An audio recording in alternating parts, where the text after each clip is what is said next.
Hello friends.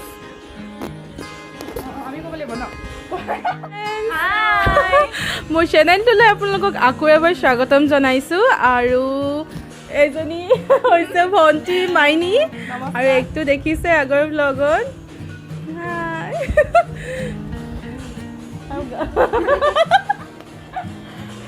মানে এক বহুত দিনৰ মূৰত পাইছোঁ ন আমি খুব আজি এনজয় কৰিছোঁ গোটেইকেইজনী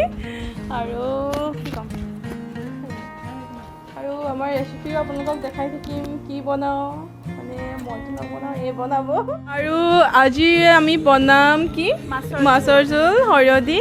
আৰু তাৰ ৰেচিপিটো আপোনালোকৰ আগত আগবঢ়াম আৰু মই নবনাওঁ এই বনাব চ' ভিডিঅ'টি চাই থাকিব বুলি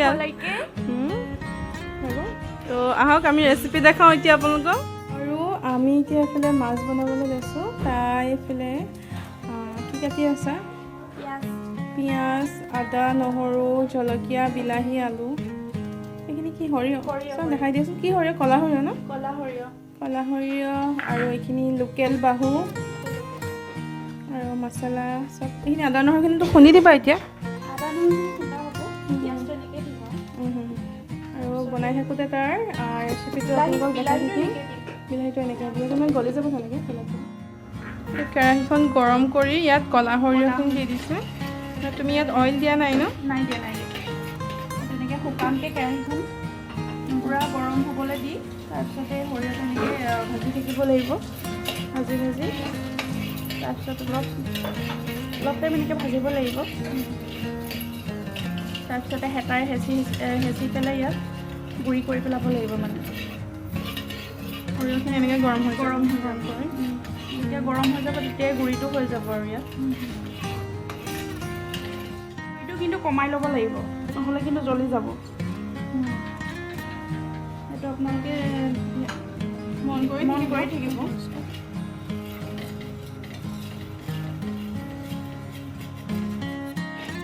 সৰিয়হ আপোনালোকে বেছিও নিদিব একদম কম দিব সৰিয়হটো নহ'লে তিতা হোৱাৰ চান্স থাকে প্ৰায় হৈছেগৈ আৰু এতিয়া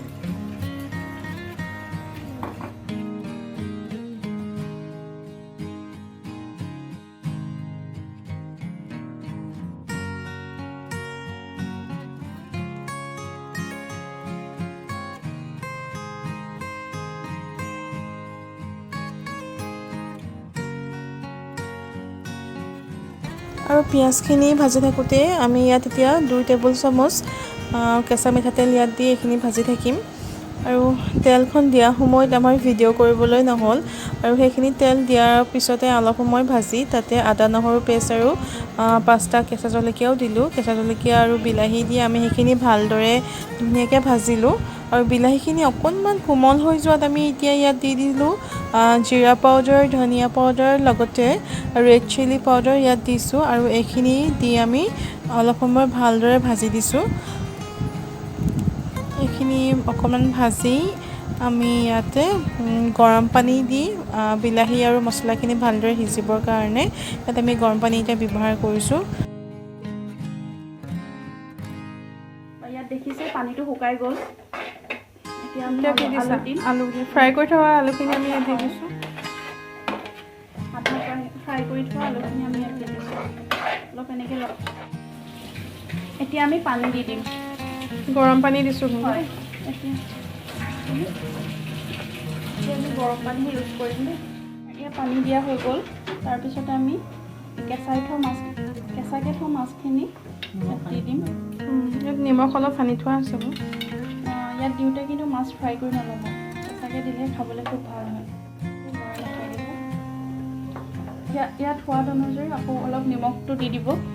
আমি আগত অলপ দিছিলোঁ কিন্তু সেইটো মন কৰিব সেইটো আপোনালোকে চাই ল'ব তেনেকৈ আৰু এইখিনি এতিয়া আমি উতলি থাকিব দিম ঠিক আছে আৰু কালাৰটো দেখিছে নহয় ইমান ধুনীয়া হৈছে এইখিনি উতলাই পানীটো অকণমান শুকুৱাই দিম বেছিও নুশুকুৱাব যিমানটো হিচাপত আপোনালোকে বিচাৰে সিমানটো কৰি ৰাখি দিব আমাৰ মাছটো ৰেডি হৈ গ'ল আৰু এতিয়া আমি খাই লওঁ মাইনী খাবলৈ ভাল লাগিছে ধুনীয়া হৈছে না খাবলৈ খাই থাকা আমিও খাম আৰু এতিয়া আৰু যদি ভিডিঅ'টো ভাল পালে তেন্তে লাইক কৰিব, কমেণ্ট কৰিব, শ্বেয়াৰ কৰিব, ছাবস্ক্ৰাইব কৰিব।